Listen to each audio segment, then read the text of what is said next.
Hello, you're back with Beatle. We are back on Survivor IO. Today we're going to be doing a comparison of the Kunai and the Lightchaser, which I suppose is part 2, but this time we're going to be using the epics. So obviously I got the Kunai up to epic. Recently I got another Lightchaser. There it is, and I managed to combine those both to epic. So we're just going to be jumping in the chapter modes to see how we can do there. So in my previous comparisons, I compared the Lightchaser and the Kunai both in chapter modes and in the Ender's Echo. I suppose it came out a draw. The Kunai beat the Lightchaser in the Ender's Echo, whereas the Lightchaser beat the Kunai in the chapter mode. Here, obviously going in the chapter mode, I have a feeling that is where most people are going to be interested in sort of seeing what is the best weapon to use in chapter mode. So I thought that this would be the most useful comparison, I suppose. Obviously, I think they are probably the two most popular weapons on the game, and they are probably my two favorites so far, at least. Now, if you're not familiar with my comparisons, the usual rules apply. Every time there is an option to choose the weapon, the sort of primary weapon, so either Kunai or the Lightchaser, I will always choose that weapon to upgrade. I will also try and make each run as equal as possible, both in terms of the other weapons that I get and the passive upgrades that I get, with the main difference being obviously the passive weapon for the primary weapon is going to be different to get the Evo upgrade. For the Kunai, it's the experience upgrade. For the Lightchaser, it is the Ronin, the body armor,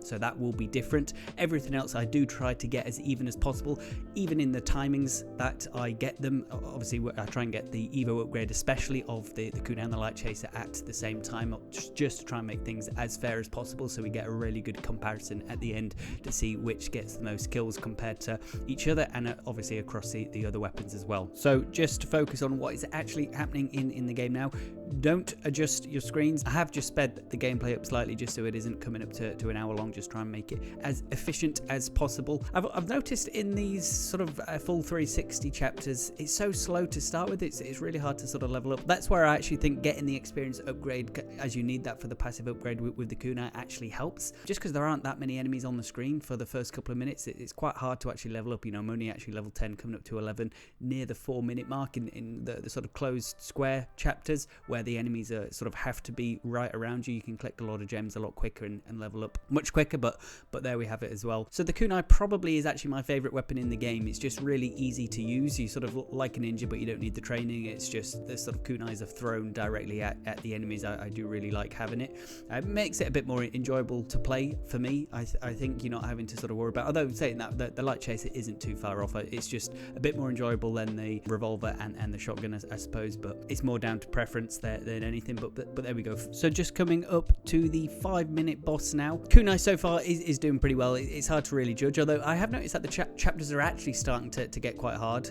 But let's just see how the Kunai does here at the Toxinator, and wow, health bar disintegrated really quickly there, as you would expect for the Kunai. Even though it isn't actually leveled up too much, still absolutely destroys all the enemies on the screen. My loadout so far is actually quite good. So I've got the one of the drones, the drill, the brick, and the guardian, as you can see. It's actually one of my favorites in terms of the loadout. The guardian doesn't actually do too much damage in general, but it's got a really good pushback effect, and I've recently put the tech part on the guardian, which offers double the pushback effect, which is actually really handy once there's a lot of enemies on the screen. Actually looks like it's doing a lot more than it is in terms of damage, at least, but I think it really does help out in the later game when the enemies are sort of crowding at you, and it is really easy if you're not on one of the sort of early chapters. But there we go. So 6 minutes in, just past 6 minutes in, we do get the Spirit Shuriken, so pretty average time. I think generally it's around the 5 to 7 minutes is when I would expect to get the Evo upgrade of the primary weapon, if that's what you're sort of aiming to try and get. So pretty standard there. And yeah, so we get the last weapon as the other drone, which will eventually merge into the Destroyer a bit later. But now we have the Spirit Shuriken. It's just about getting all the other Evo upgrades. There you can see we get the 1 Iron Ton, which is the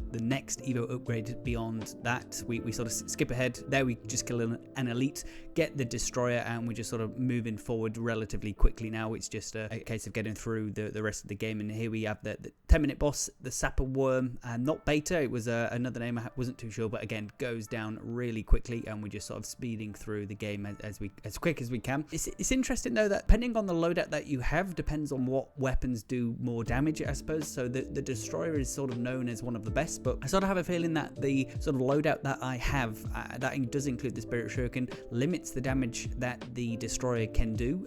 So it doesn't actually look like, or this is what I was thinking when I was playing, it doesn't actually look like it's doing as much damage as I thought it would. Usually it's always right near the top in terms of damage dealt, but because the majority of the weapons that I'm using are a pretty long range, it doesn't look like the destroyer has much chance to do much damage. Obviously when enemies come close it'll do a lot, and I think for bosses, when I'm standing close to the boss, the destroyer really helps out there. But in general, it's just interesting that the sort of different weapons that you can have such a different effect on what the sort of total damage dealt is on them. But now we're just looking to sort of fill the rest of the Evo weapons. There we get the Guardian. Unfortunately I didn't actually have the HE fuel as one of the passives, and I've even got the RPG, so we can't get the Evo upgrade of that, and the sort of distance that the Guardian spinning things is limited. But we come up to the final boss now. Not much had changed. Boss goes down relatively easy. The rest was pretty straightforward, and 25,478 with the Spirit Shuriken doing 29% of that, which is pretty respectable.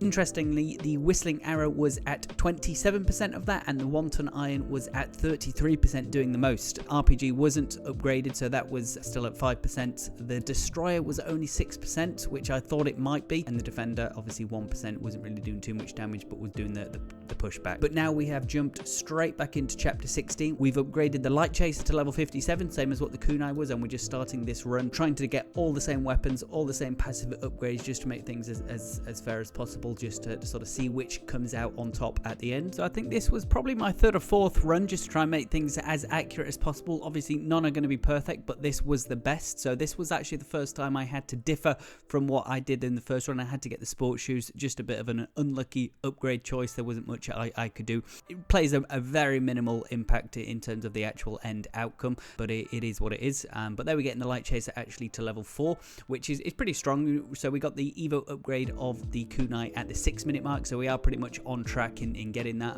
Obviously we will need another level up or two along the way, but I don't think we're actually too far past that now. As you can see, the level is actually really still quiet, and there isn't much going on there. We actually get the Lightchaser to level 5, so we are just one upgrade now away from getting the Evo upgrade. We just need to try and find the Ronin, which we don't have at the moment, but still pretty on track to get that at the 6-minute mark. And here is the only other time that we have to differ from the first run, where we have to end up getting the force field in terms of the weapon choice. Again, not ideal. We end up getting that instead of the RPG, but if you remember that in the previous run the RPG did around 1% of the damage. Force field probably isn't going to be doing much more, so again it is a very minimal impact in terms of what the actual outcome of the sort of damage comparison is. So all in all, this was a sort of a good comparison run. As I say, it took me a couple of attempts just to even get this, but we do manage to get the Ronin, so now it's just a case of trying to upgrade the Lightchaser as soon as we can. We even get both of the drones as well, which is sometimes quite tricky to do. So everything else is the same, and obviously once we do get that Destroyer upgrade, we will be able to open up a weapon slot back. At the moment we don't have the drill. That is what we did have in the first run, but we will manage to get the drill once we combine the drones. Now, just as I missed it as it happened, defeating the 5-minute boss got us the Eternal Light, the Lightchaser, as you can see. So it was around a minute earlier than the Kunai, which in the grand scheme of things is actually okay. It doesn't really play a major impact. Obviously most of the kills come in the second half, or even the final third, I suppose, of the game. So getting it a minute early doesn't matter too much, and now it's just a case of leveling up the other weapons, and there we get the 1 iron ton. Lightchaser itself just looks amazing. You know, it looks like it's designed by a unicorn, just firing out multicolored sort of rings around you. Looks like it's just doing far more damage, especially in these types of modes where enemies are coming from all 360 degrees around you. So really happy with how the Lightchaser is doing. And there we get the Defender. We managed to actually level up all of our weapons pretty high before getting the Evo weapons. That's just how it worked out. So all of them are really high. We've got a couple of other Evo upgrades, and now we have the Sapper Worm, who goes down pretty quickly as well.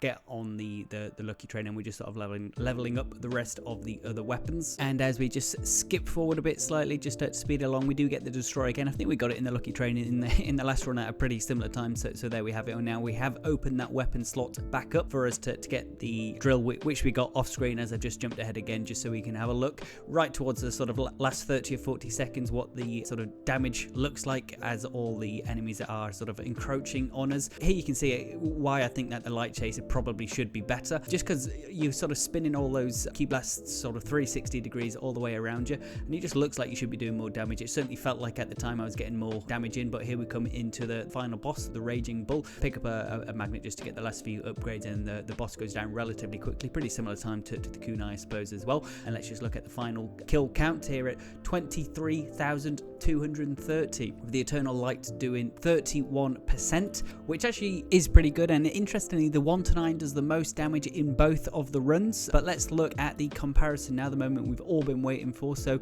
Kunai, total run kills 25,478, and the percentage of that was 29%. So the total kills with the Kunai 7,388. Comparing that with the Lightchaser, which had 23,230, with 31% of that coming from the Lightchaser, meaning that the total kills with the Lightchaser 7,201.